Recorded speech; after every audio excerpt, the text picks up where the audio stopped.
Happy Tuesday. Welcome to Studio B here live from San Francisco at the Beach Street Yacht Club in the beautiful Marina District.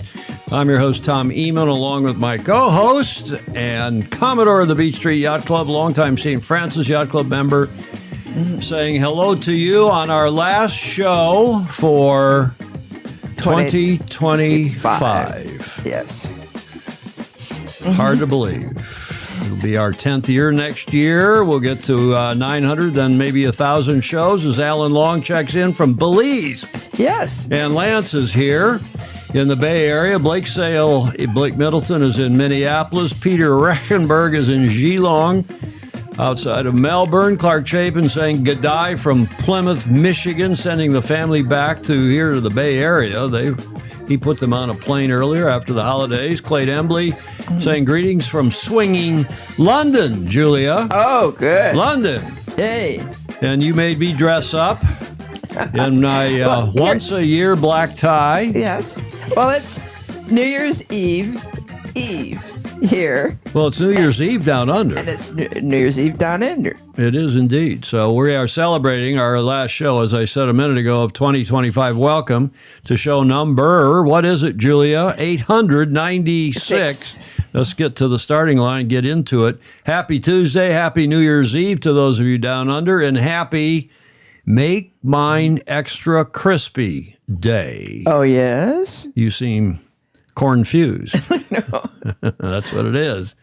It's also a tease. We're going to tease at the top of the show a big announcement coming next week on the 7th of January, confirming a previous one here's that we've already done. We'll tell you a little bit about that, but we're going to tease you with that. MASTERLOCK COMANCHE has won the Rolex Sydney Hobart Line Honors, as I'm sure everyone on here knows. Bravo Zulu to them. Mm-hmm. It was a fabulous race, the lead changes and more.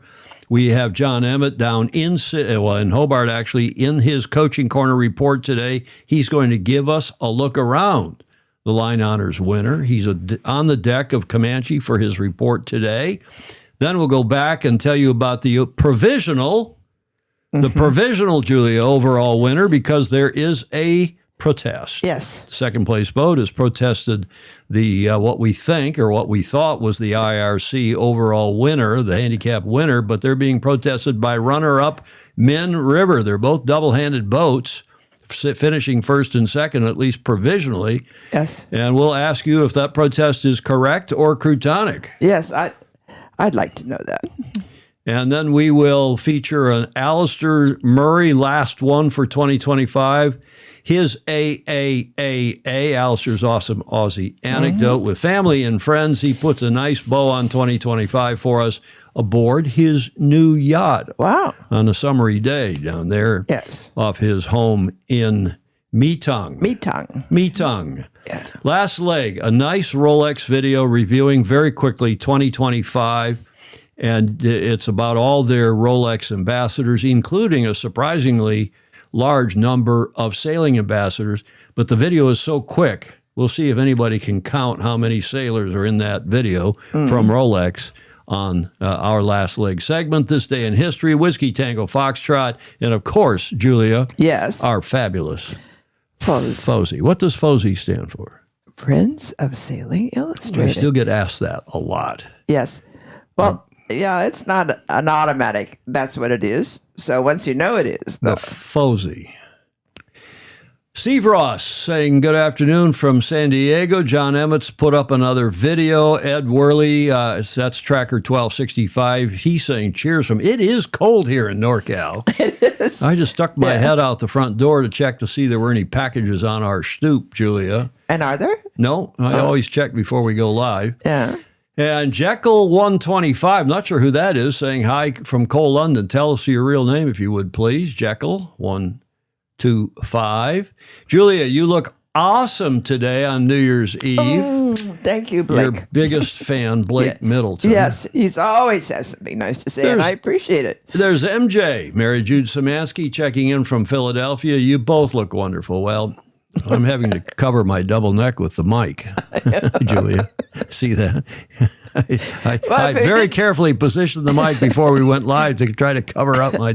If you didn't announce it, nobody else would worry about it. That's not true. Lawrence Mead and Cows, Clayton Embley we mentioned, all the rest of you around the world, thank you for joining us. We've had a big holiday season in terms of viewership, and I know it's because a lot of you are off and are relaxed and are at home, right, working from home and so on, but also because the Sydney Hobart is so much fun and is such a popular attraction at the end of the year, and we're delighted to help bring a little bit of that to you. Yes. Julia, what? Oh, bacon. Are we celebrating that's today? That's crisp. It's bacon. I was thinking of French fries. I like bacon so crispy that most people won't eat it. Oh, yeah? Oh, I like to send it back if it's even remotely not crispy. Today is National Bacon Day here in the U.S. of A. Fry up a crispy, meaty treat for every meal of the day. Or try weird and wonderful creations like bacon brownies. Bacon brownies and bacon-flavored floss. Huh? Yes. I mean, mint-flavored floss. That I have, and that sounds, but bacon-flavored? Hey, anything with bacon is better. I was going to say. I love bacon. I don't eat much of it because of the nitrites and the nitrates and some of the stuff. But man, oh man.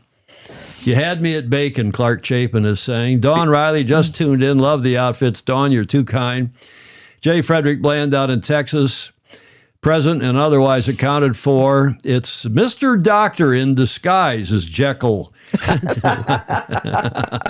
Why didn't we know that? Yes. Andrew McIrvin, and I hope he stays on because as head of the IRC, he may be able to shed some light on this protest because it may involve class rules or it may not. And welcome again to all of you. Dolly DeVola, who's been supplying us with great information throughout. He is, as Homer Simpson said, bacon. Ted Ryman checking in from Cape Town. Dolly is, of course, down in, I guess he's in Hobart. He's someplace down in Australia, Sydney or Hobart, or who knows. Clay Embley says, try wrapping a hamburger in bacon. Well, Julia. Yes. The origins of bacon. Do you know what bacon, why it's called bacon? No. It stands for back of the pig.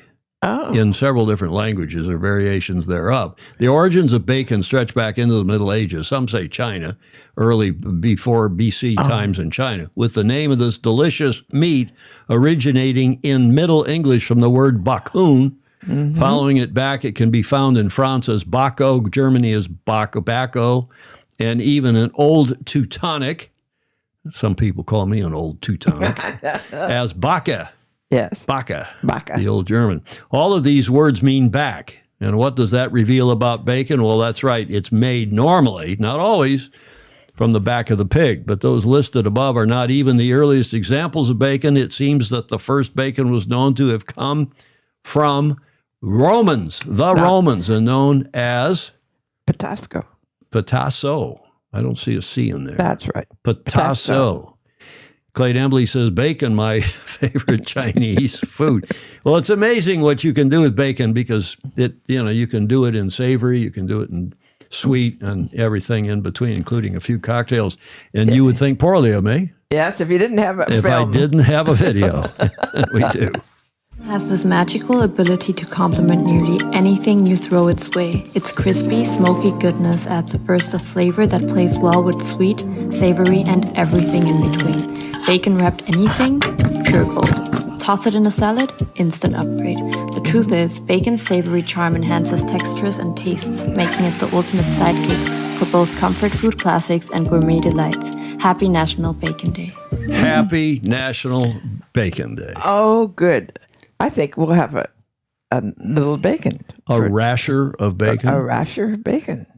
Well, you can have it morning, noon, or night. And you can have it in your, look at your monitor.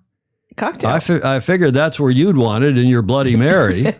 A piece of bacon, crispy bacon in your Bloody Mary. Have you ever had that? No, but it wouldn't be very crisp after swimming in the Bloody Mary. Are you sure? Yes. I'll bet you a lot of our viewers like a little crispy bacon in their bloody. Especially if you're Clayton Embley and they do bloodies with bourbon in Kentucky, not with vodka. as the late, great Commodore Harry Anderson would say. So I put that in because this is, after all, the drinking show, even though I don't drink. The drinking show with a sailing habit. But also, Julia, Yes. I found this T-shirt online. Sailing is the bacon. Oh, that's the lovely. bacon of sports. That's lovely. Okay, enough for National Bacon Day, Bacon Day, and I hope you all have some bacon in your week on your week coming up. In your week coming up, Julia, the breaking news tease. This is something that was reported 3 weeks ago by Sail GP. Right. That Rockwool, the sponsor of the Danish team, and also a couple of the events of the Sail GP events, Rockwool renews Sail GP commitment to 2032. That's a 7-year sponsorship. It becomes the league's longest standing team partner. Interesting. And that is news, as I said, from, 2 or 3 weeks ago. But wait, Yes. there's more. Do you remember the one here's I did on this show 2 or 3 weeks ago? After we saw this news and I did some more checking. I'm not going to say what I said 2 or 3 weeks ago. Some of you will remember, but there's a big announcement coming up. See that lower third? Next Wednesday, the 7th of January. So stay tuned. You're all going to be, I think, pleasantly surprised. Maybe not surprised, but maybe. We'll see. Yeah. Next Wednesday, the 7th. We may preview it on Friday. I'm not sure. We may preview it on Tuesday. Yes. But I am hearing more and more from the one hears we told you several weeks ago. It is coming true, as most of our one hears do. Oh, yes, they do. As I pat myself on the back. Yes. Breaking news. Okay, welcome to 896, and we're going to focus on this fabulous race. They call it the Great Race these days. It's not as big as the Fastnet race. There's 30 boats instead of 300 plus for the Fastnet. It's not as old as the Fastnet, which celebrated its 100th year this year, and this was the 80th running of the Rolex Sydney to Hobart Yacht Race. But it's still a fabulous race at a time of the year when a lot of us are wound down, relaxing at home, and watching this on the internet or on our television networks if we're in Australia. And this race for line honors was fabulous. We were watching on and off, a bunch of us on the tracker, and we had our chat going here among the Fozy, and it was great fun. Of course, this boat, MASTERLOCK Comanche, prevailed. Bravo Zulu, well, this is Celestial, but Bravo Zulu to MASTERLOCK Comanche as they came back into Hobart and the approaches to Hobart, and just were greeted again by a fabulous number of yachts, of boats, escorting them to the finish line. And Bravo Zulu to them. And here, I asked, Mr. Doctor is reminding us 430 boats in the Fastnet race. So it is a much bigger race, and it's been around a little longer. But nonetheless, this is a terrific event. And here is the best wrap-up video I could find, coming from a Brit, from Matthew Sheehan at Planet Sail.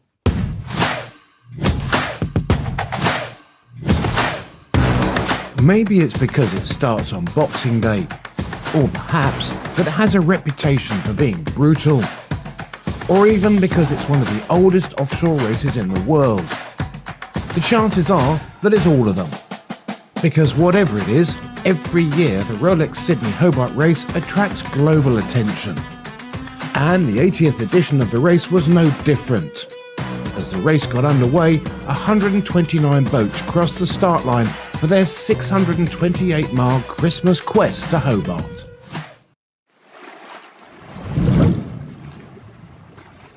You could go all over the world, and anybody that knows anything about ocean racing just sees the Rolex Sydney Hobart as being the race they want to do if they haven't already done it. The Rolex Sydney Hobart is one of 3, I think, events in Australia that's iconic. Ever since I was a 5-year-old kid, I've watched the start of the Sydney Hobart, watched the Melbourne Cup and the Bathurst car race. And for me, just to be part of any of those has always been a dream because they've just been so interesting. The start was classic as the annual Sydney Harbour spectacle got underway.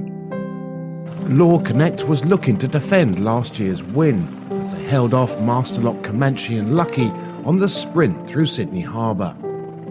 But while the Supermaxis were always bound to steal the show, the racing in the fleet behind was as intense as ever. But for one team, the race was over before it had started. Yendes broke her backstay shortly before the start and was forced to retire. Others, like SHK Scallywag, were playing it safe, performing a 720-degree penalty turn in case they were faced with a protest later on. Strong southerlies and big seas were forecast for the opening stages of the race, and once they headed out into open ocean, that's what they got. It's shaping up to be, one of the tough ones, and that's how we know the Sydney to Hobart. There's always something in there that the weather throws in there that's going to make it hard for us. So all the crews are going to have to be very resilient. As the fleet beat down the Australian coast, it was Masterlock Comanche that led the charge, but only just. Law Connect was nipping at her heels the whole way. Scallywag was next in line, and with the 88-footer Lucky lying in 4th place on the water. The fetch across the Bass Strait did nothing to change the pecking order. But the run down the Tasmanian coastline saw the race tighten up, with the 3 Supermaxis and Lucky close the gap on Comanche. But by the finish, and despite having occasionally lost out to the competition, the big red Supermaxi had regained the lead to take line honours with a time of 2 days and 5 hours. Amazing scenes here on the Derwent River. The crowd at Kings Pier getting very excited. You can see the finishing line. Only a matter of metres now. You can see the yellow finishing buoy just off the bow. She really hasn't messed around. One jibe and they're in. Here she comes. Bow down in full pressure. There's the finishing buoy off Castray Esplanade. Leave that to starboard.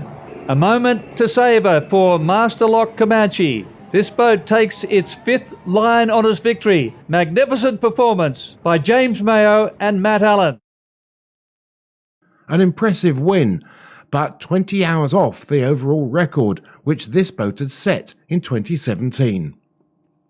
It's fantastic. What an exciting race. I mean, I don't think we've ever seen such an exciting battle for line honours in the history of the race. To have so many boats so close for such a long period of time, and for the lead to change a few times only this morning, it's fantastic.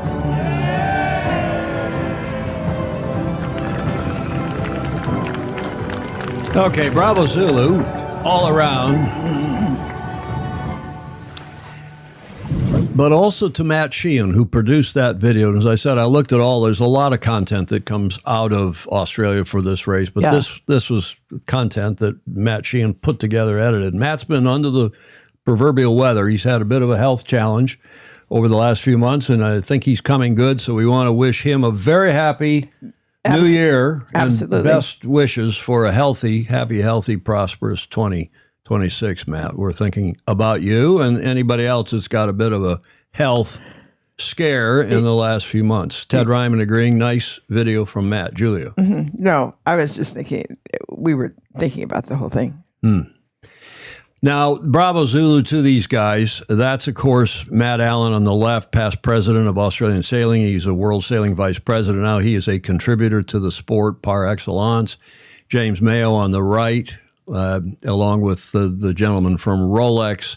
The rest of the crew, congratulations again, Bravo Zulu to Andy Green, not the UK/Newport, Rhode Island Andy Green, but the Aussie Andy Green. 10, Sydney Hobart was the navigator again. Pablo Arate, Adam B. Look at these names. Adam Beashel, Richard Clark, Noel Drennan, Clinton Evans, Craig Garnett, Ryan Godfrey, Andrew Henderson, Philip Jameson, Campbell Knox, Ian the Big Fella Murray, Sam Newton, William Parker, Harry Smith, Oliver Smith, Graham Taylor, Andre Vorster, and Daryl Wieslong. What a crew. Yes. And what a great job they've done. And it's just amazing that year after year, Ian Murray, who's now, done 32 of these, yes, seems to always come out at or near the top. So big fella, congratulations to you. David Richard Morris, great race this year. Video was top notch. Could not agree more.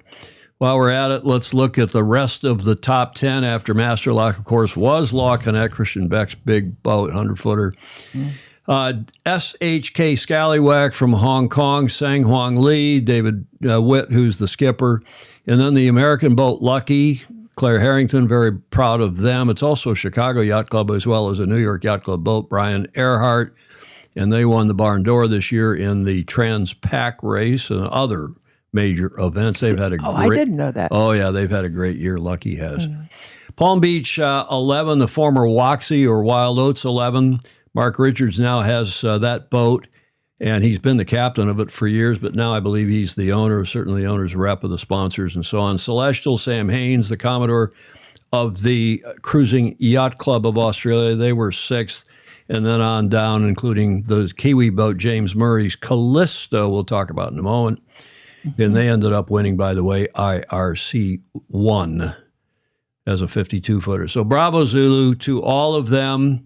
Terrific stuff. And now I have the Rolex, official Rolex wrap-up video for at least this stage of the race.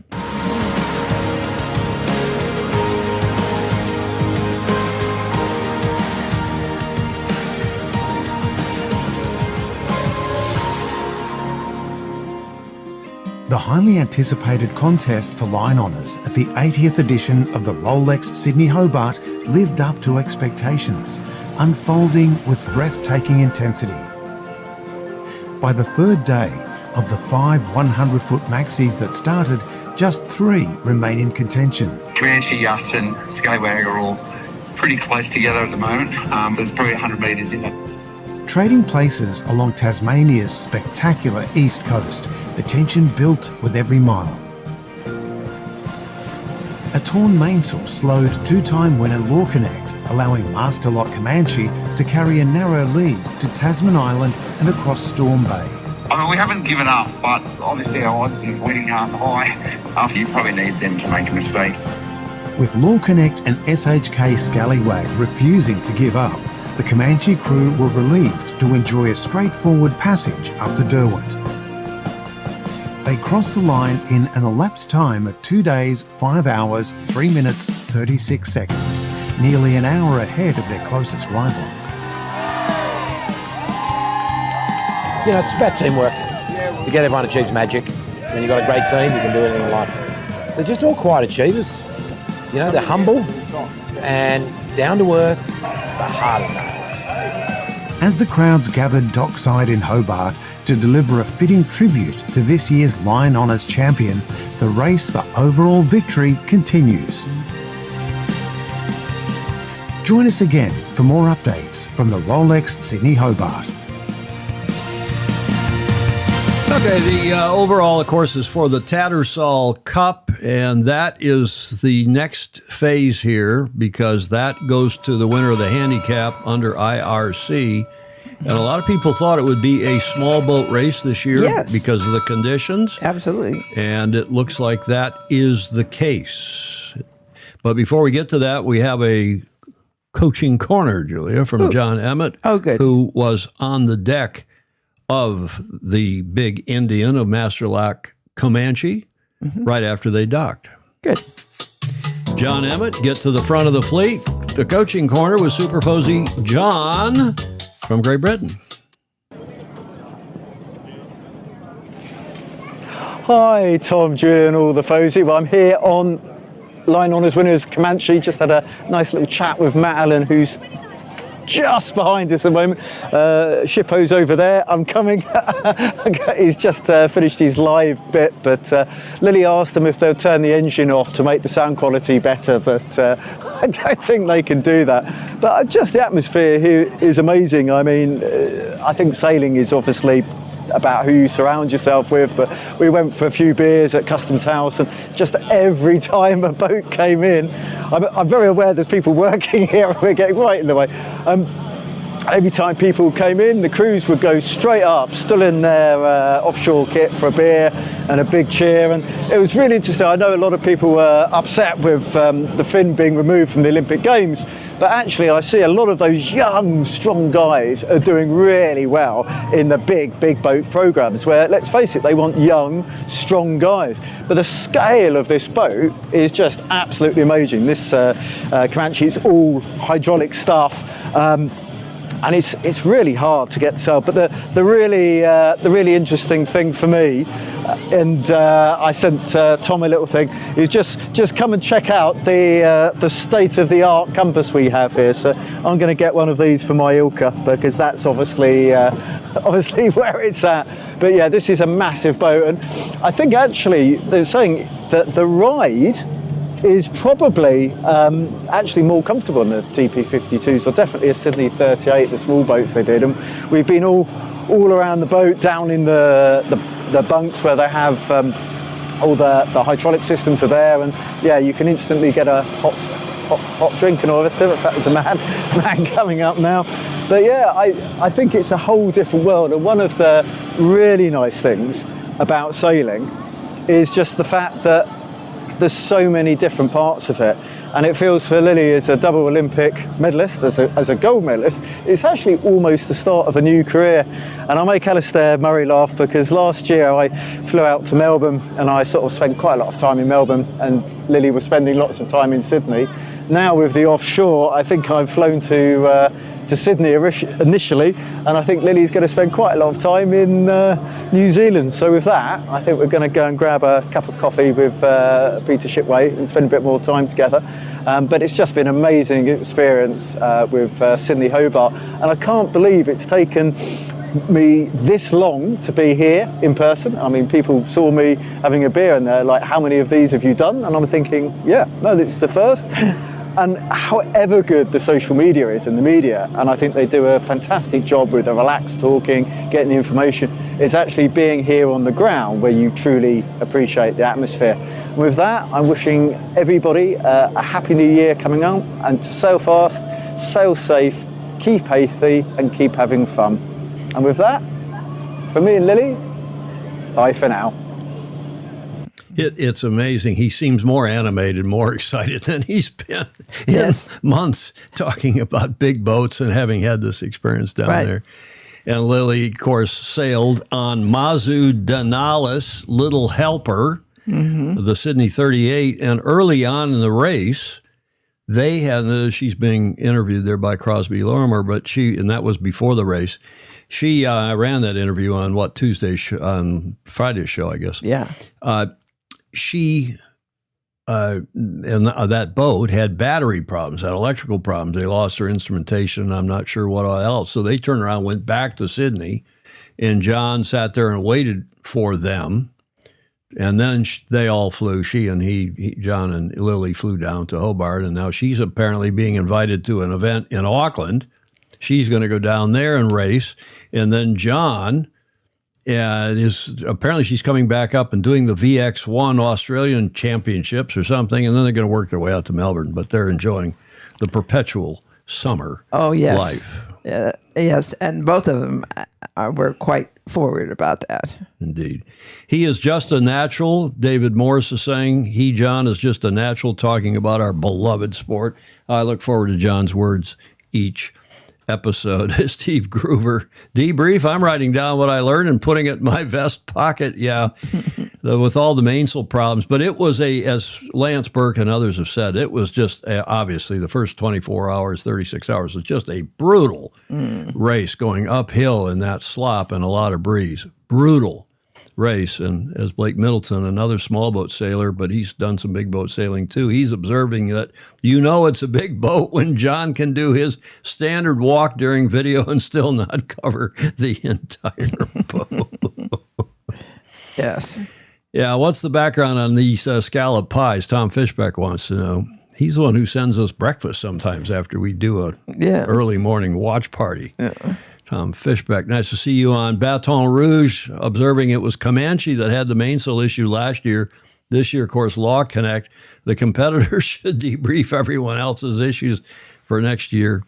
as well as Joe Holtzman checks in from Estes Park, Colorado, where it's, I think, snowy but very sunny. So they retired with battery problems, and I'm sure Lily is going to do some more, and it sounds like John's going to do some more too, and that is John Emmett's Coaching Corner. Get to the front of the fleet with John Emmett Sailing. We appreciate his regular reportage, and of course, we like to remind everyone, I haven't done this for a couple shows, but we are pushing hard, as are the Australians, led by the Australians, to get Paralympic sailing back in the games, at least as a demonstration event, if not maybe the whole enchilada. It'd be good. Some talk about that. I'll just let's push for the big enchilada, the whole thing, permanent reinstatement. I'll just be happy we then get a demonstration event out of this for 2032 and maybe more. Yes. Beyond. Yes. Okay. Well, and I think it's good to remember it should be reinstatement. Well, right. Exactly right, Julie, because we've been in the past, so we'd like to be reinstated. Now, let's get on here to the overall, because this is where it has gotten interesting overnight. Yes.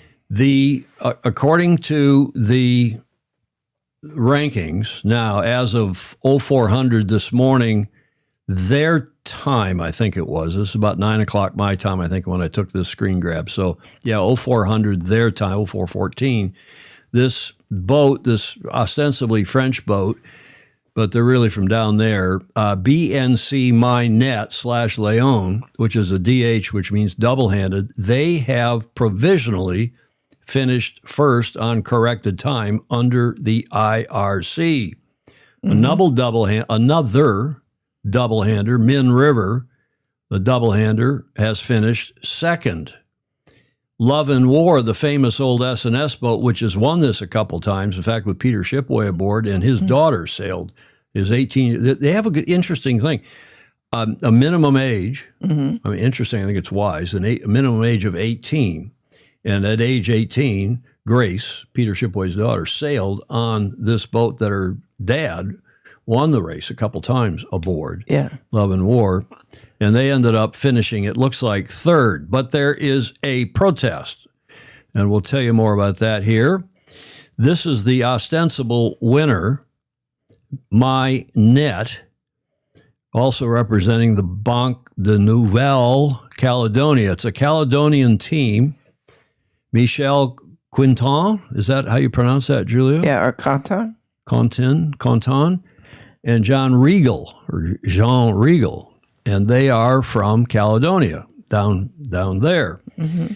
And they finished, and they looked like they were first on corrected time, and then some photos started showing up about how they were flying one of their headsails and or spinnakers, and maybe not in compliance with the racing rules, or so it's alleged. But before we get to the protest, let's show you Crosby Lorimer's interview with them dockside right after they won to see how excited and enthused they were, thinking they had won.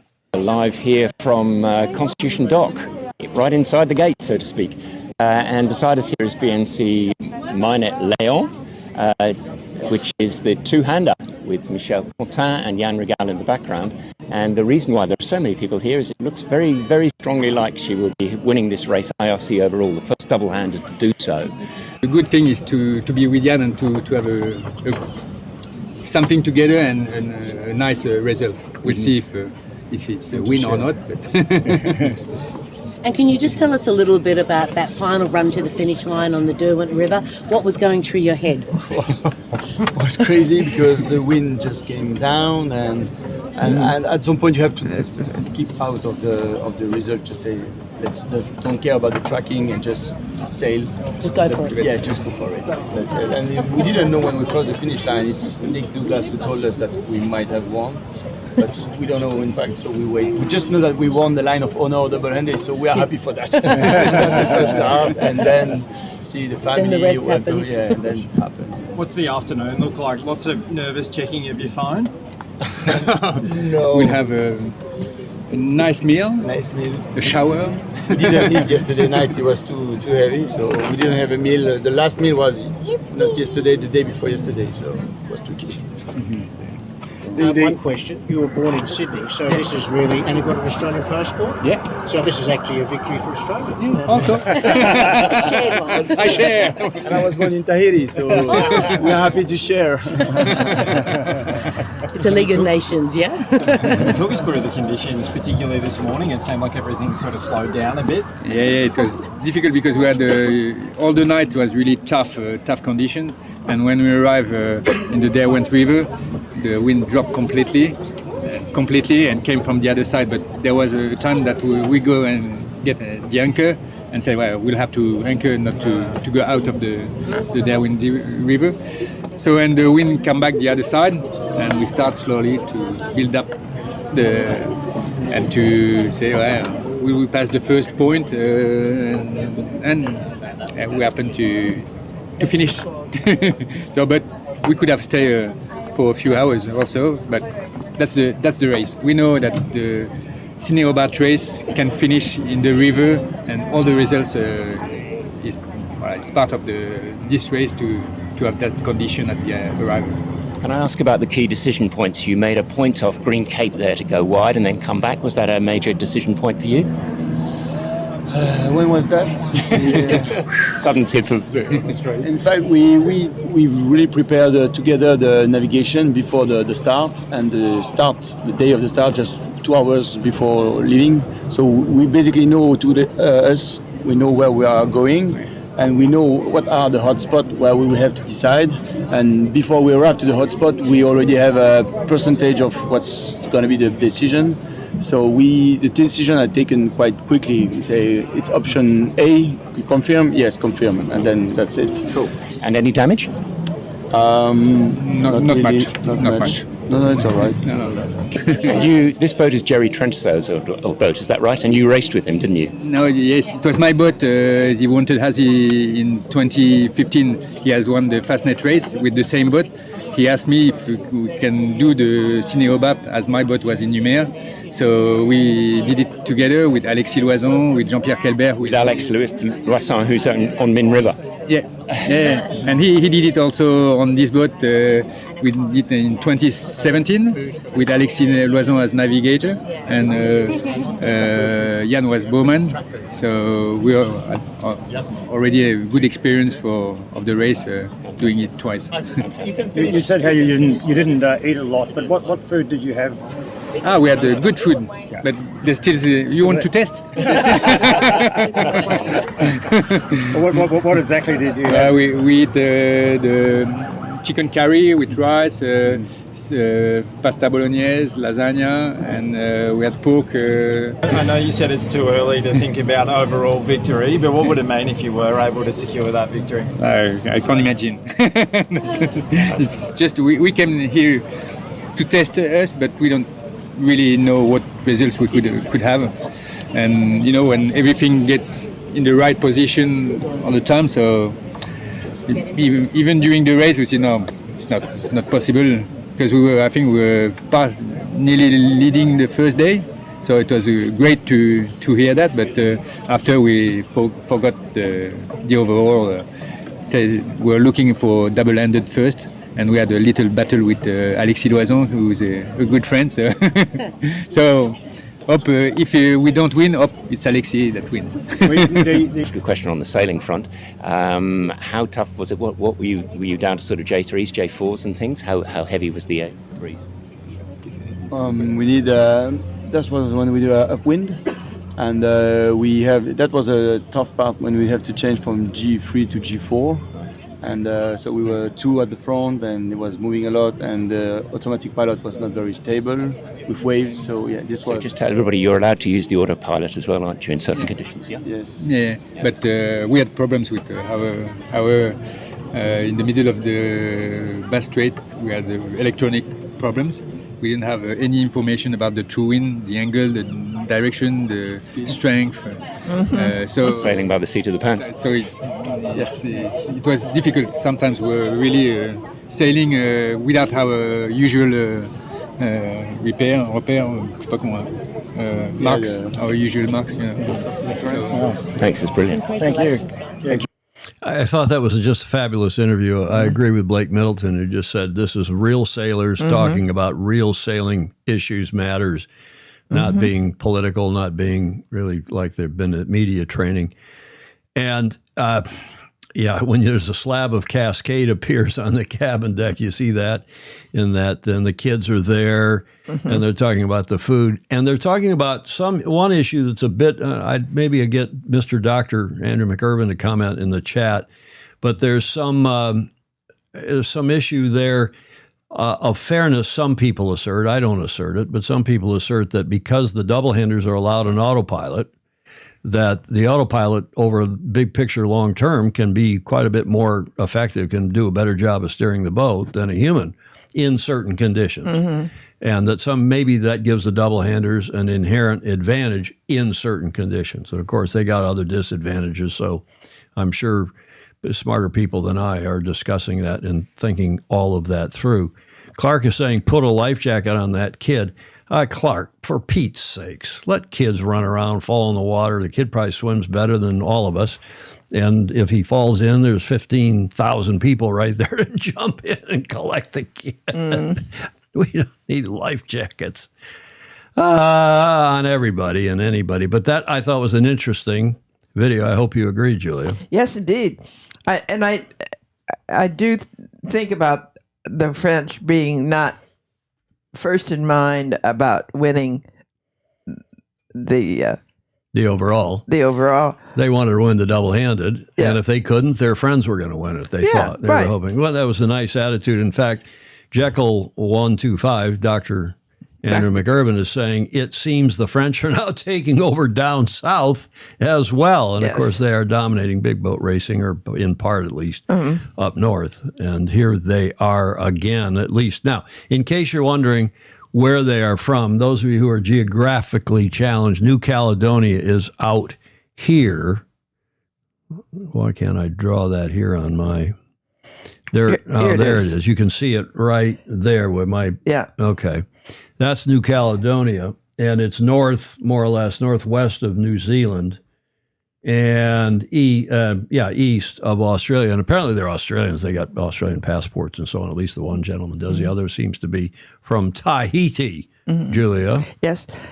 New Caledonia was a station for Columbus Line.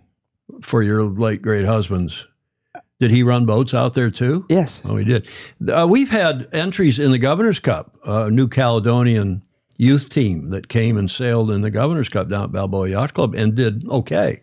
Yeah. I mean, they're top-notch sailing for a small country, top-notch sailing island country. Yeah. Okay, now here's the runner-up boat, and here's where it gets interesting, Min River. And they have filed the protest, which we'll tell you about in a moment. But before we get to that, the third place boat is this famous old S&S, the Sparkman Stevens Love and War that Peter Shipway's won. It's won the race a number of times. Peter Shipway, the commentator, was aboard a couple times. And this time his daughter, Grace, was aboard the boat. And Crosby Lorimer got a quick interview with her dockside after they got in. And I'm sure, Julia, you will enjoy this one as well. I've seen it. Yeah, it is good. We're with Grace Shipway, who's just stepped off Love and War. That was quite a ride and with a very good crew.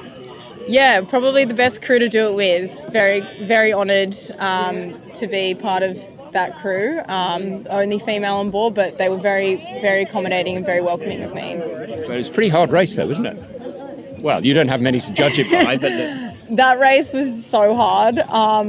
My second offshore race, but comparing that to a cabbage tree was definitely a whole other level. The first 48 hours were pretty hairy, but it was getting through Bass Strait was actually pretty nice sailing. What was the hardest bit for you personally? Probably just missing my family. Yeah, well, that's fair enough. And it's quite alarming, isn't it? When you're out there, you're kind of thinking, wow, this is pretty serious stuff. Yeah, and also getting a bit hungry. But then I had mum's bolognese and it made me feel like I was back at home again. How good's that? This is something of a closed circle for you because your dad was on this boat and won twice, I think, on overall. Is that right? Yeah, he's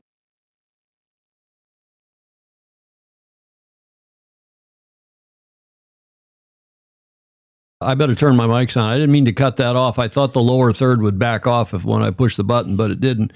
But she went on. I think Crosby puts everybody at ease. I think he's a great interviewer and put her at ease. She's only 18 years old. Wow. And I just give her full marks. Bravo Zulu to her and to Crosby Lorimer for his interviews. There's Mr. Doctor has put the comment in the chat. RORC were worried about that, so allowed fully crewed boats to use autopilots as well. I do not think that was a great decision now that there are very sophisticated systems as on the IMOCAs. They can steer better than most humans, exclamation point. Sweet replies by Grace about some of the challenges they faced on the race course. Yeah, I'm sorry I pushed the wrong button there, but it was I thought it was a fabulous interview, Julia. Very, I did too. Well done. I'd like to get her on, and yeah, Crosby does great interviews. John Collins is agreeing. You see in the chat, and I'd like to get him on here for a segment at some point. I don't know him, but I'm sure if I ping him, we'll get him on. Yep. Likewise, Peter Shipway has agreed to come on the show. Oh, that's good. He's got a great history. Well, Dolly DeVola teed that up, the whole thing, and I'm going to play the interview that I did with those guys, with Gordon and Peter in a few minutes. But before we get to that, let's tell you about the protest now. This is the ostensible winner. They're sitting first place uncorrected at the moment, this BNC My Net boat. And you can see here in a beautiful shot, they're flying a spinnaker, a traditional spinnaker pole. It's a symmetrical sail by all appearances. They've got a jib up underneath the spinnaker and doing very nicely. Then, as they were coming in toward the finish line, they had this, what looks more like a code 0, like a Jenniker, from the bowsprit. And they've got what looks like the same spinnaker pole. See, they've got the topping lift and the bottom on that pole. You see this, and you see this part down here. That looks like the same pole and the same fittings here. Not that it matters, but being used to wing out. They're wung out, which is the proper term. Wing and wing. Downwind. And that looks like, to me, like a code 0. It looks like a headsail. But it's the definition of whether that is a headsail or meaning a jib, or a Jenniker, which is a spinnaker, an asymmetrical spinnaker, which will probably tell the difference here in the protest. Here's another shot of the same thing. Because if it is a jib, if it's a headsail, you can go wing and wing. You can go with a whisker pole and be wung out. I've never heard wung before. Wung out. Oh, yeah, it's proper. The question is, and here's another shot, the question is the dimension at the half luff of this sail, meaning halfway up the luff, which is, tell me where, let's say this point right here. And you measure from there across to the other side of the sail at the half leech, half luff at the other edge. And if that is more than, we'll show you the rule in a moment, 75% of the dimension at the foot, at the bottom of the sail, then it's a spinnaker. And you can't sail the boat like this. Or sorry, it's spinnaker. You can sail a boat like this. It's a bit confusing. That is way too wide to be a headsail, Steve Groover is saying. Indeed. A whisker pole is allowed. Is there a different definition? Lance is saying. So here's another look. And here it was the news that came through this morning. This is from Richard Gladwell. The international jury for the Rolex Sydney Hobart race will hear a protest in about 20 minutes from now. In fact, on Wednesday, by the yacht Min River, the Australian yacht, against the overall honors leader, provisional leader, BNC My Net Leon, ostensibly from France. The protest covers the way the French New Caledonians sheeted a sail using a pole, presumably as they were running to the finish of the race. The information provided in the media statement is limited to just the receipt of the protest and time and place of the hearing. From the photos before the finish, the sail appears to be a spinnaker according to the definition. Should tell you about in a minute. It is attached to the stern of the yacht by a roll. Roll? I'm not sure what Richard, a roll that is a guy. I think he means a rope that is a guy, according to F1.4D little I. Oh. The sheet is led through a block on the bow, that is the tack line. Yeah. On the bow and sheeted into the bowsprit and presumably back to the cockpit. Yes. That's Richard Gladwell's take this morning on sailworld.com. Now, here's the rule. The racing rules of sailing provide that when you are sheeting sails, no sail shall be sheeted. You got to be careful how you say these Careful. things. Sheeted over or through any device that exerts outward pressure on a sheet or clew, meaning down the back trailing edge of the sail, back trailing corner of the sail. That's the clew. Outward pressure on a sheet attached to the clew or the clew at a point from which, with the boat upright, a vertical line would fall outside the hull. So you can't use something to push the sheet, which is attached to the clew, which is the trailing lower corner, out as an outrigger outside the boat, unless the class rules permit it, which in this case they don't. A headsail clew may be connected, as defined in the equipment rules of sailing, we'll get to that, to a whisker pole, that's a headsail, provided that a spinnaker is not set. You can't do both. Any sail may be sheeted to or led above the boom that is regularly used for sailing. That's a different issue. A headsail may be sheeted to its own boom.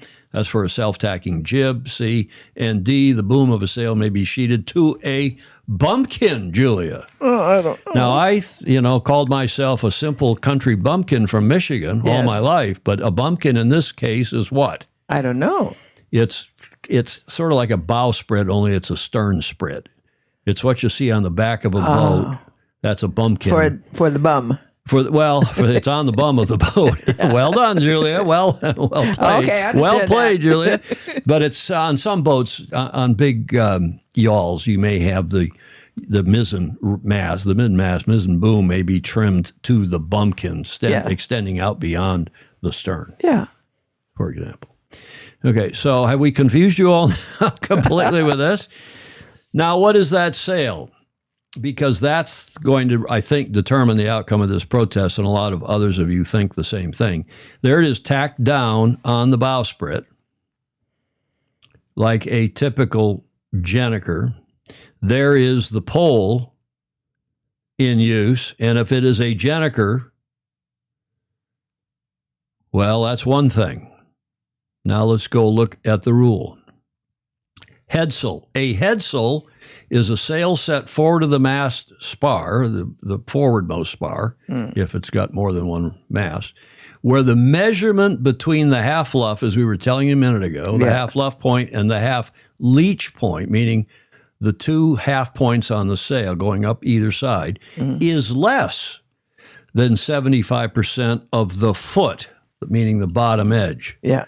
So if the half point up here, you measure between here and then the point way over here, it's behind there, is less than 75% of this whole bottom measurement, it's a headsail, meaning it's a jib.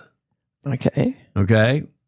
And you can put that on a whisker pole, like on any boat. Okay. Like on a small boat, a snipe, a lightning, a interlake, a tell me what, where you use a whisker pole. If it's more, that half point measurement is more than 75% of the foot, then it's a spinnaker. And there is that definition. A spinnaker is a sail set forward of the mast, spar, or the foremost mast, if more than one mast, obviously, where the measurement between the half luff points and leech points is equal to or greater than 75% of the foot length. Okay? Okay. So there is, again, the look from above. And clearly, I think most of you have agreed, most of you have said that half-point dimension is more than 75% of the foot dimension, but we don't know. The measurement committee presumably does. The jury have consulted or will consult the measurement committee, and the jury must, as Clark Chapin has reminded us this morning. I've been texting back and forth with Clark while he was trying to get his family to the airport. Thank you, Clark, for checking in on all this. But if it's more than 75%, then it is a spinnaker, and flying at wing and wing tacked down on the bow and on a whisker pole is not permitted. As Dolly DeVola says, one can see the half luff is not less than 75%. I think you're right, Dolly, and I think a whole lot of others of you are right. So the question is that a jib, a headsail, less than 75% at the half point, which case it can be used on a whisker pole like that, tacked down at the bow? Or is it a gennaker, in which case you got a problem? In my opinion. Chris Fury agrees. He sent me a note saying, improper use, only one stick at a time is allowed. Sadly for them, after sailing a great race, that is an infringement. That's an offense. And I don't think tacking it down on the bowsprit per se is what causes the problem, Chris, but maybe Clark Chapin's got a view on that. So in a media statement, the race committee of the Rolex Sydney Hobart Yacht Race advised that it has received the protest, as we told you, from Min River against what they're calling the current clubhouse leader. That's kind of new. I haven't heard that very often, but that's the corrected time, the handicap leader, citing a breach to Australian Sailing Racing Rule of Sailing's 55.3 alpha. And Alistair Murray is saying they clearly have it wrong. I assume he means the yacht, not the protest. The international jury will hear the protest at 0900 hours on Wednesday, which is in about 4 minutes from now. At 1400 our time, which is 0900 their time, if I've done my sums, yes. 0900 is 4 minutes from now, and it'll be heard at the Royal Yacht Club of Tasmania, obviously in Hobart. And it's a superb international jury. Most of these guys have served on this jury before. Most of them I know well. David Tillett, of course. I know him. You know him. Has he stayed here at the Beach Street Yacht Club? He has. He has. David Tillett, superb judge from Australia, has done the America's Cup. He's done any number of events. He's chaired this jury. I don't know how many times that is, the Rolex Sydney Hobart. And he's assisted by Jamie Sutherland from New Zealand, Philippe Mazard from France, whom I don't know, Russell Green, whom I've known for dog's years, forever and ever. And he's the legal advisor, by the way, for Emirates Team New Zealand, international umpire and more. And my old I've done America's Cup teams with Russell Green, but also with Richard Slater. I've done a slew of cups with Richard Slater, who is a young, or used to be young, I guess we'd still call him young. He's certainly younger than I am. Than we are, a superb rules expert from Sydney, from Australia. And I've done 2 or 3, maybe 4 cup campaigns with him. And Richard, there's nobody better in the world on the rules than Richard Slater, in my never so humble opinion. So that is the issue. And then I got a couple other comments here for you. Andrew Pindar this morning texted, and he said, the French team will have to watch out for the Australian protest committee, notwithstanding there's a French guy on the protest committee and a couple Kiwis. He said, in case they turn it into a kangaroo court. Andrew. Well, you got to have some. I know. I was going to say, I wish I'd said that myself. You got to have a sense of him. But wait, it gets better. Oh, yeah? He came back with another one, and he said, and with the race finishing in Tasmania, obviously the devil, the Tasmanian devil, the devil will be in the details. Oh, yes, Andrew. Andrew Pindar of the UK. So people are saying, well, what's the, if in fact we are correct, and I think a lot of you think that they're going to get a penalty here. If in, yeah, nice one, Pindar, Steve Groover is saying. Looks like they're up the Swanee, up the river, Andy Cox is saying. If you agree, and in the case the jury finds something else out that either we don't know or they've got a better view of all this, what will the penalty be? Will it be a time penalty of some, hour, half an hour? And if we'd had more time, we would have done a mock hearing like we did, what was it, 3 or 4 years ago? Remember that, Julia? Yes, indeed. We did a mock hearing. We had Dick Anderson presented one case. Clark presented the other case. I sort of moderated here, pushing the buttons. And then all of our viewers were the protest committee. And after those presentations, this was in the, what was it? The Port Star was attacking too close inside Sydney Harbor, right? Or just as they were about to exit the heads. The entrance. And it was a Port Starboard attacking too close. I guess it was attacking too close. And the jury, meaning our viewers, ruled almost unanimously. It was like 90-10 or 95-5. And then I said to everybody watching, Clark Chapin says, 8 years ago in 2017, wasn't that long ago? Attacking too close, Clark's reminding us. And what should the penalty be? And our gang said a half an hour, I think. And that would have, I think that would have still affected the outcome of the race. It would have changed the positions of who won. But the jury came back with a 1 hour time penalty, if I'm remembering. I didn't have time to go back and look at all that. It doesn't really matter. But Clark and Dick Anderson did a great job. Swanee British colloquial expression is in the toilet. It's Andy Cox from Bermuda. 8 years ago, Clark, in 2017. So Dolly DeVola has done the math, and I believe Lance Burke has done the math. A 1 hour penalty reverses the positions, Lance says. Dolly says, replying to, of course, but the question is how much time will they decide? 1 hour gives overall to Min River. 2 hours gives Midnight Rambler Division 5. Oh, my. Meaning the double-handed. So, okay. We'll see. As I said, the jury is just now, it's 0900 in Sydney, and it's a few minutes after 9 down there now, and they're just getting underway at the Royal Tasman, at the Royal Yacht Club of Tasmania. And presumably this will go fairly quickly. You never know. And they will get a report from the measurers who will have looked at the measurement certificate and at that, maybe even gone and measured the spinnaker in the meantime. Or the jib, whatever it is, the headsail or the gennaker, the spinnaker. So that's the latest. Any other comments? Have I confused everybody? Yeah. Gordon Smith wants to know if you're wearing trousers. Am I? Yeah. What this evening. What would he? Of course I'm wearing trousers. Now, am I wearing my tux pants? Yeah. No. All TV presenters, when they're all dressed up and you only see them from the waist up, TV presenters wear jeans and their cowboy boots or their topsiders. In my case, I'm wearing my slippers because it's bloody cold, Julia. Yes. It's too cold. Normally, I go barefoot here in the Studio B, but it's too cold. It is bloody cold here. Clark Chapin, yes, it was a half hour, was what I think our gang decided. It would have leapfrogged Comanche and Waxy.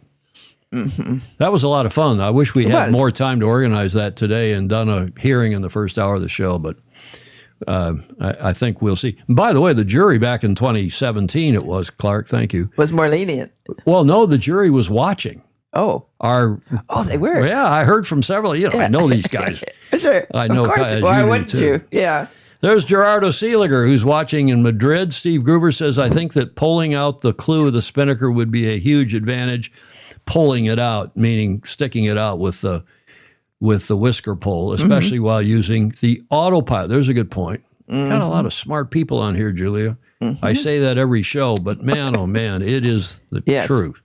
Okay, so they're going to sort that out. We'll probably have a decision here in the next 2 or 3 hours, and we'll be off the air probably unless somebody sees a decision in the next, while we're still on the air, but I doubt it. Yep. This is the celebrated, still on the race, but this is the celebrated Cruising Yacht Club of Australia Youth Sailing Academy. And this is from their website, from the cover photo on their Facebook or website. And they run match racing and all sorts of things at the CYCA Youth Sailing Academy, the YSA. They have a lot of kids on various boats. We talk about that all the time, how great it is to get young kids, 18 plus, because that's the lower age limit, on boats for this and other offshore races. Well, Callisto, it looks like they're going to win IRC 1. IRC 0 is the big boats. This is the 52-footers. Highly competitive group at IRC 1. And it looks like Callisto wins, Smuggler second, Highly Sprung will be third, Sticky fourth, and Frantic fifth. So Bravo Zulu to all of them, but I want to focus on Highly Sprung for a moment. There is Highly Sprung, 8108, which is an Australian boat, which looks like they will be third. And Bravo Zulu to them because they got a bunch of these Youth Sailing Academy kids on the boat. How do I know? Well, Greg Newman called my attention to it. Father Greg from down at Balboa Yacht Club, who knows all these kids that have sailed in the Gov Cup over the last 10 plus years. He said, hey, we got a bunch of Gov Cup vets on this boat. Well done to YSA sailors Hamish. Don't call me Voss. I always pronounce that Hamish Voss. And he said, it's Vass. Hamish Vass. Max Brennan, who is from Balboa Yacht Club but living in Sydney, went to school down there and looks like he's going to stay. Mark Murray, Nick Drummond, and an alumni of the Youth Sailing Academy, Campbell, I guess it's Jeeves. I don't know if it's Geeves or Jeeves. I suppose Jeeves, who have placed third. That's a bronze medal, I believe, in IRC. Well, it is. They placed third in IRC Division 1. The hotly contested division was dominated by the 52s, no surprise, with New Zealand's Callistos, we told you a moment ago, taking top honors, followed by the BWPS champ Smuggler. Nice stuff. Highly Sprung, this boat with these above, you can see in the photo, with the kids on it, or a lot of the kids on it, completed the Great Race. I love that. The Great Race in 3 days, 7 hours and change. Bravo Zulu to them, to these Gov Cup alumni, to the Cruising Yacht Club for getting these kids on boats, and they're on a lot more boats than just this one. And thanks to Greg Newman for sending that through, Julia. Yes, indeed. I didn't know about that. We just got that just before we went to air, and I managed to get that in thanks to Father Greg Newman. Now, this is also a Bravo Zulu. This is the CYCA's mobile TV studio. Now, I think they set this up in Sydney. Then they tear it down, fly it down to Hobart, set it up again, and this is where they're producing. You see on the graphics here, you recognize these graphics, right? You see these on the cover slide when they start any of their live streams, of which they're doing 2 a day plus. And this is what it looks like. It's a little bit bigger operation than what we've got here in Studio B. Yes. But it's the same sort of thing. You got an audio mixer, you've got a multi-view up here of the various screens. You've got a video switcher over here. As I nerd out, tech out here, this is the audio switcher over here.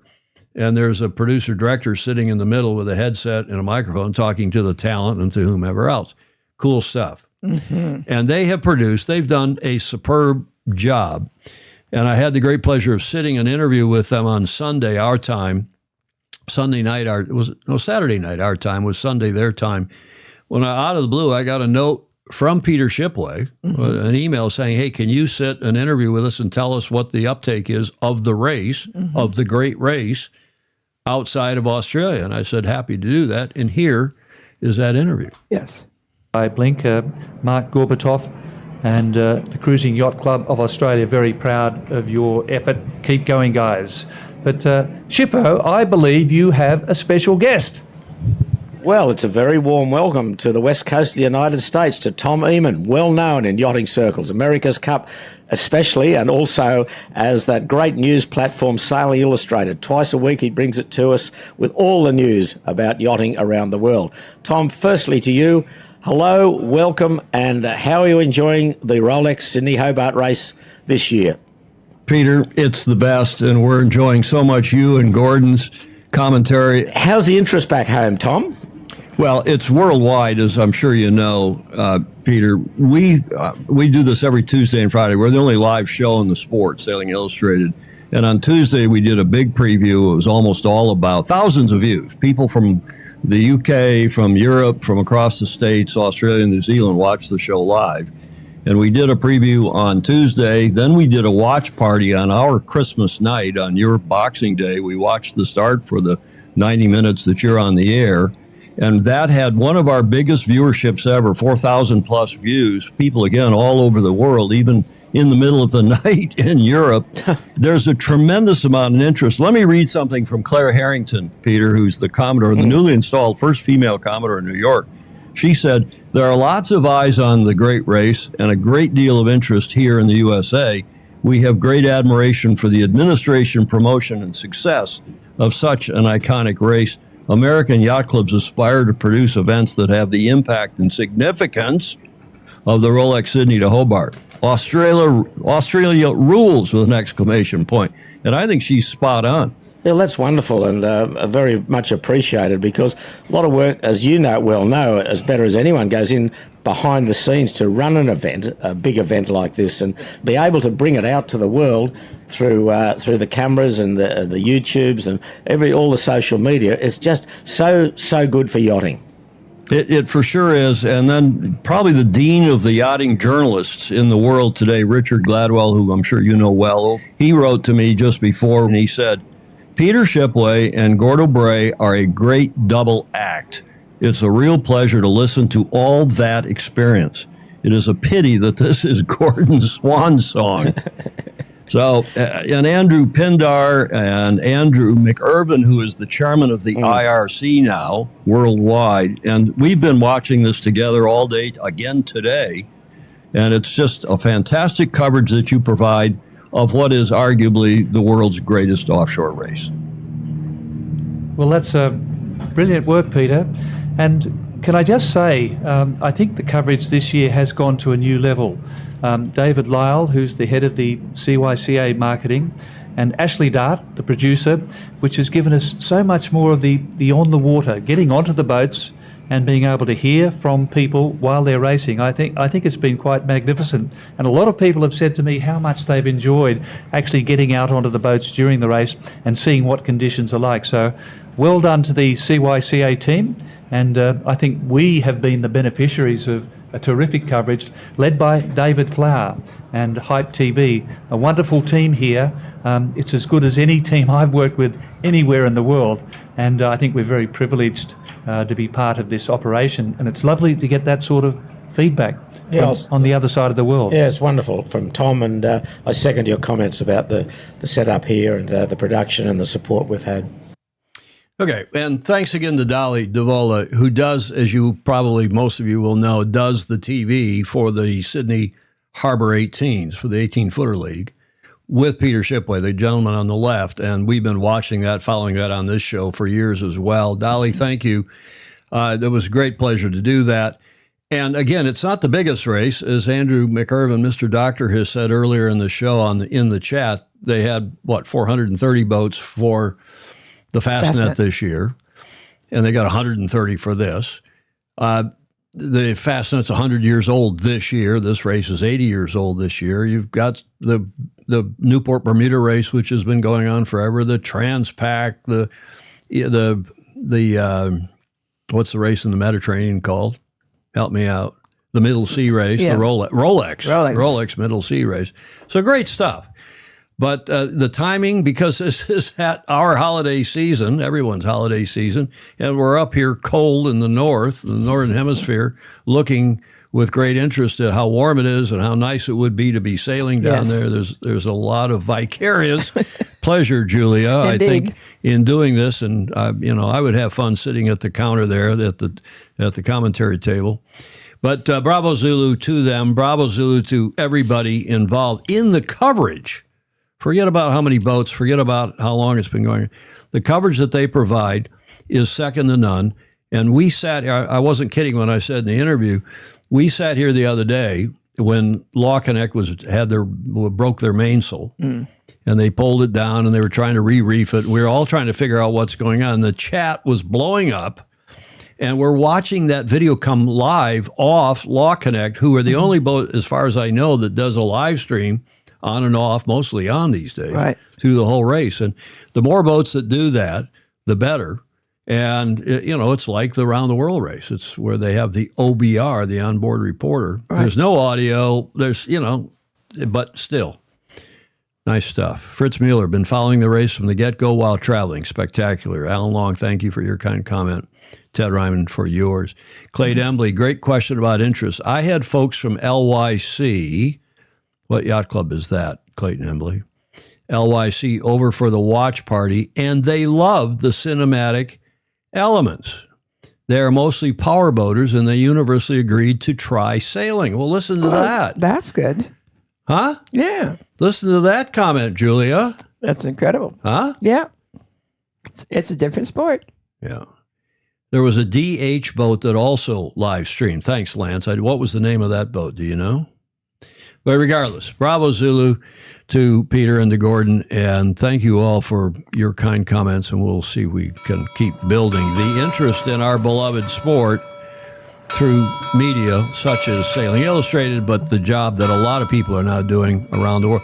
And I'll tell you what, wait, Julia, wait till you see what Commodore Harrington is going to do for the Invitational Cup 2 years from now, and for the Women's International, that big championship they're hosting in New York. She's got big plans. Great. Commodore Harrington and the New York Yacht Club for their future events in Newport, Rhode Island.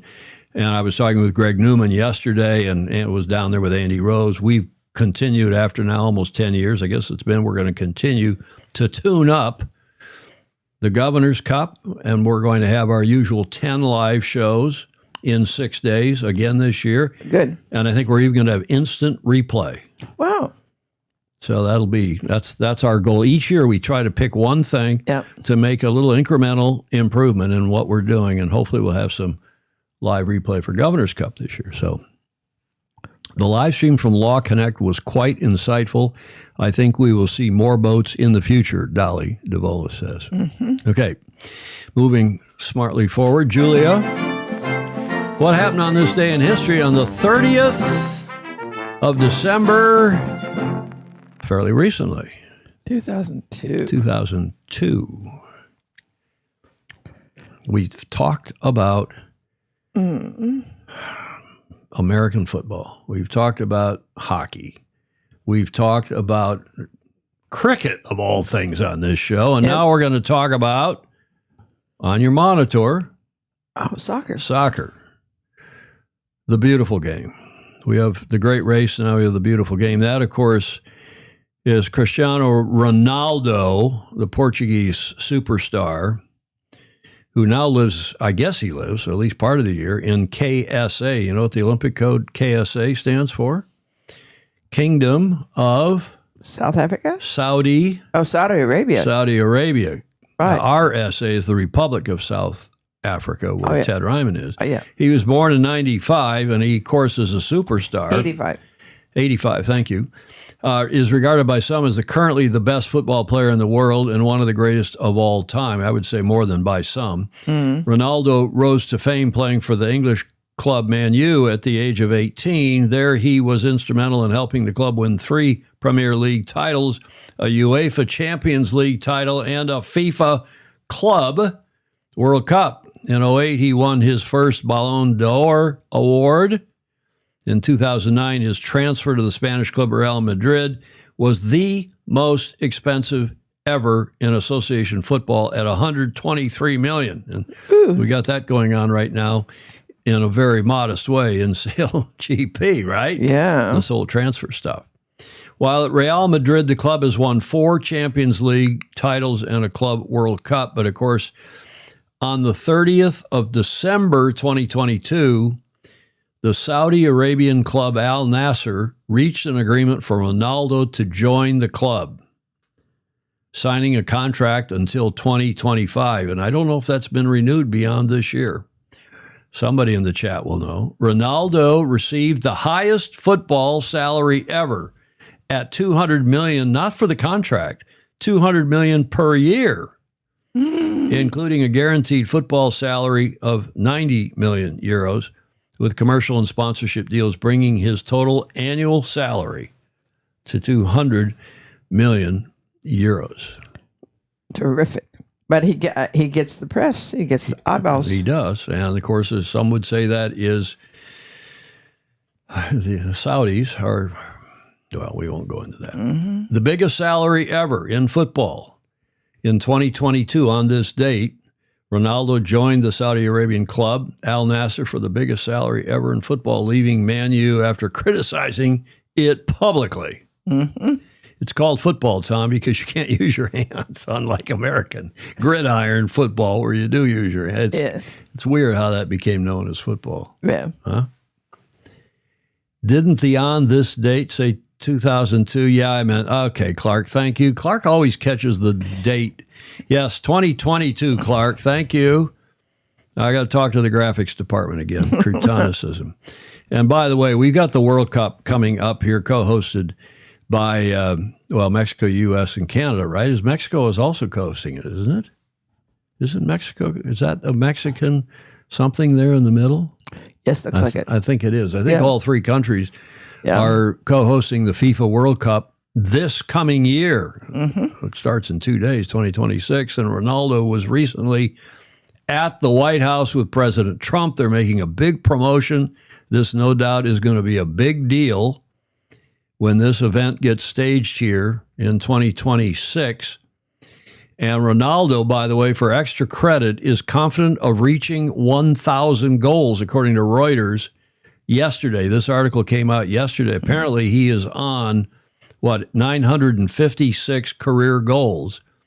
He said his passion for the game remains undimmed and that he is still motivated to reach his target of 1,000 career goals after the Portuguese forward was named Best Middle East Player at the Globe Soccer Awards in Dubai on Sunday.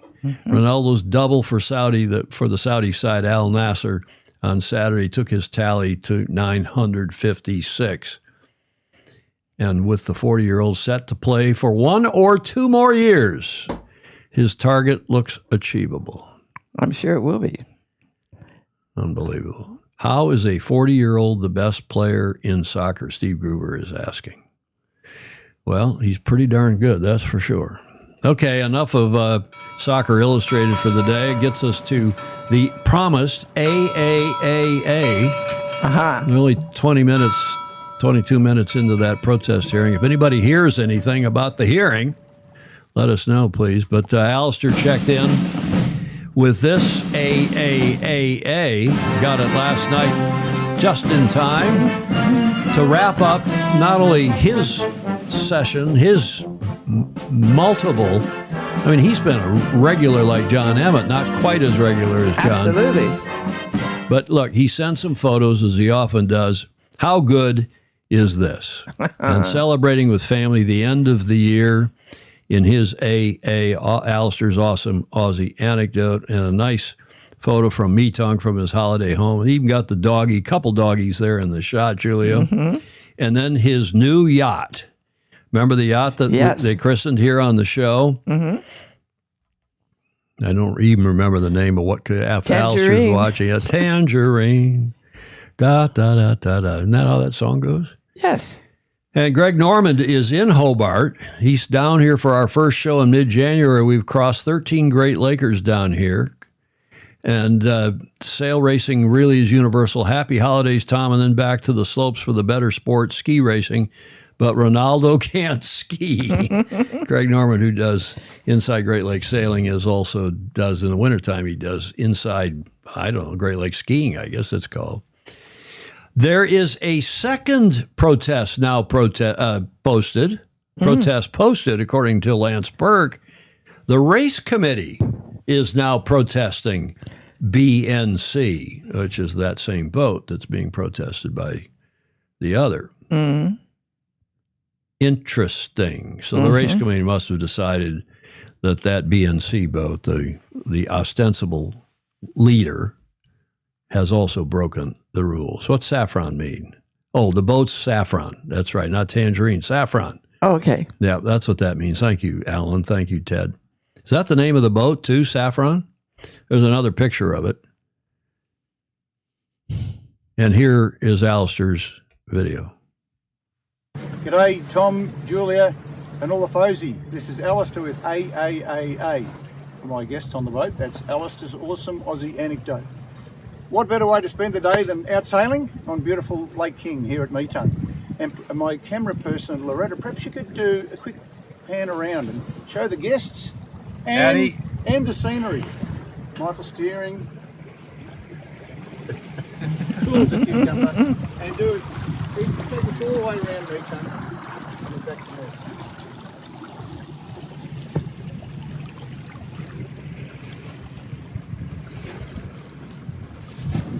Right, there's Anthony again. So this is God's country here. I feel sorry for all of you that aren't here. This is pretty special.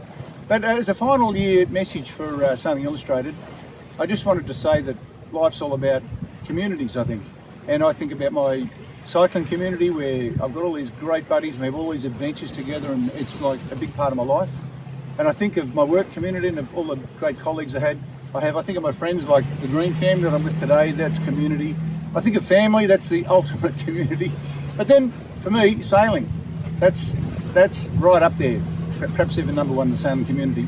And I just want to say to Tom, particularly, and Julia, and all the Fozy, that it's you that makes it a community. I really enjoy our twice-a-week catch-ups. Sometimes I fall a little bit behind, like I'm a couple of episodes behind now, but I watch all the replay, I make sure I get all of it. It's something to look forward to a couple of times a week.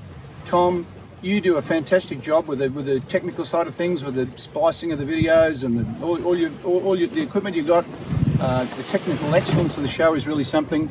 But it's the interaction with all the Fozy that I really enjoy. Fozy's Friends of Sailing Illustrated. I'm just bringing my guests up to date there. Michael, just steer a little bit lower. Person in the water. Person in the water. Okay, we're just avoiding somebody. And it's all about the community and what you bring to it. Yeah, we're saying good steering, Michael. I'll make sure you do that. And I'm out here on Saffron, my new little Sophia 24. It's a beautiful boat. But back to community.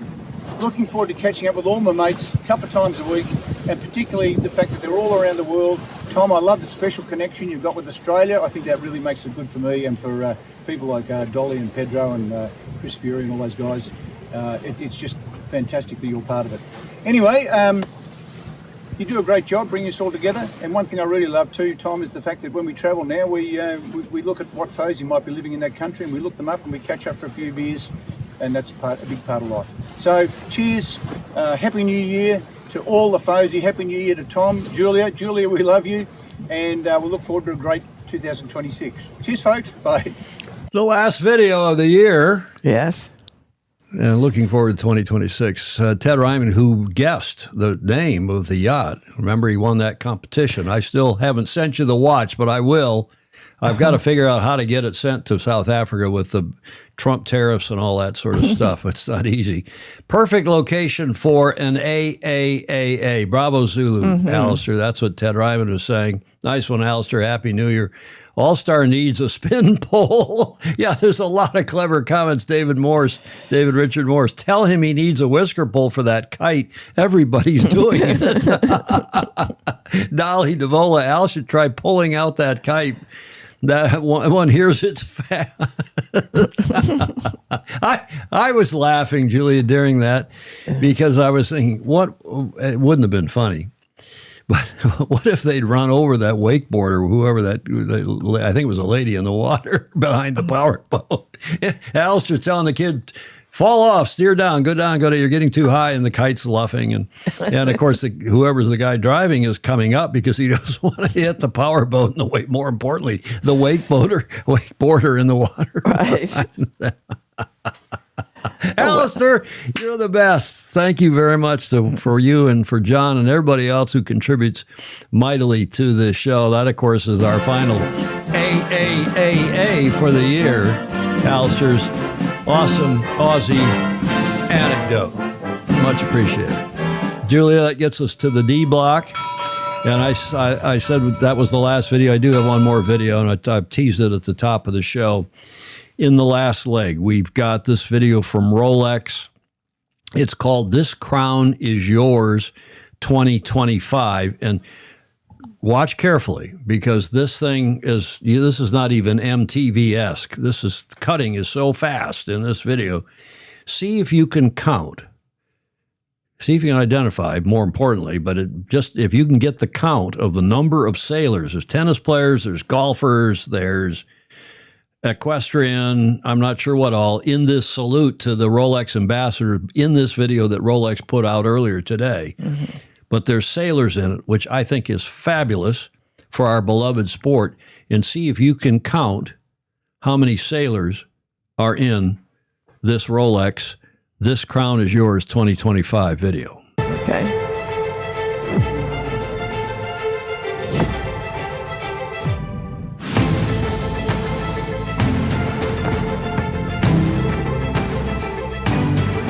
One.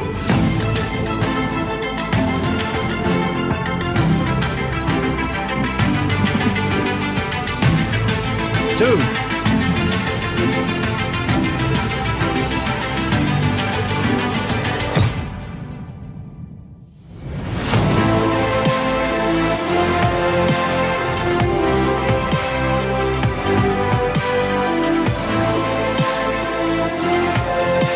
Three, 4, 5, 6.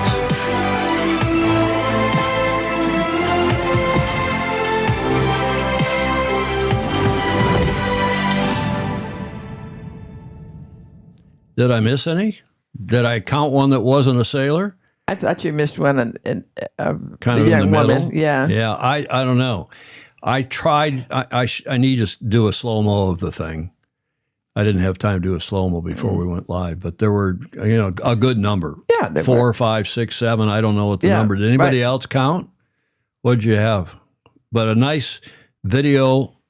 Not only from Rolex, our beloved sponsor who does such a great job for our sport, arguably the best sponsor in our sport, but also to feature sailing. Spectacular. David Richard Morris. Yeah, Philip Laffin counted 7. I don't know what the number was, but 7, Joe Holtzman counted. Great place to post from. Meetung, definitely my favorite place to sail from. Yeah, that's back on the Alistair video, and thanks again to Rolex for that. Pedro thinks I missed 2. Don't know which ones. I'll tell you what, I'll go back. If anybody else wants to do that, that video's on YouTube. You can go back and find it on YouTube and do a slow-mo version of it and find how many there are. Great stuff to be up there with all of those other fabulous athletes and ambassadors for that. Julia, we're in the D block, your favorite block and your favorite gentleman, for our last show of 2025, our New Year's Eve show, at least if you're down under. And I thought we'd do something a little different here. Not just Whiskey Tango Foxtrot kind of dumb memes and jokes, but here are some photos from the year. Yeah. Courtesy of Peter Taylor. He loves to take pictures. We got to get the Mary Longprix. I think it was Mary Longprix took a picture of Leo Takahashi falling out of the boat in Governor's Cup some years ago. But this photo is the new one. Fabulous photo. And I don't know if he took this or if somebody else did, but he loves these pictures and he sent it along. That's courtesy of Peter Taylor here in New York. Yeah, Alan Long says, that was fun. Thanks, Rolex. He counted 7 as well. For those in the U.S., happy now. Bill Haynes, William Haynes, we featured Happy National Bacon Day at the top of the show. We did celebrate it. That was our, what are we celebrating today? Yeah. Pedro thinks, he thought I missed 2. I just like that picture, Julia. Yeah. Do you like that picture? Yeah. Now, here's one from Ted Ryman. Only 1 in 4 men are actually happy. Now, there's an error in that slide. Can you pick it out? Only 1 in 4 men are actually happy. Look at the pictures. Look at the whole thing. There is an error. My late great mother would have picked it up. Is correct. Julia, who went to Stanford, my faith in you is renewed. Only 1 in 4 men is, because it's only 1, singular, is actually happy. Notwithstanding, we know which one it is. I know. Yes. That came from Ryman. He didn't do the grammar, so we're not going to blame him for that, but that should have been is. Julie, speaking of grammar, let's get rid of the green. Texting for seniors. Several of you sent this to me. You know, they've got LOL for laugh out loud and ROFL, rolling on the floor laughing. Well, BFF, not the best friend forever. It means best friend fell. BTW, bring the wheelchair. TTYL, talk to you louder. BYOT, bring your own teeth. Laughing my dentures out. Forgot where I was.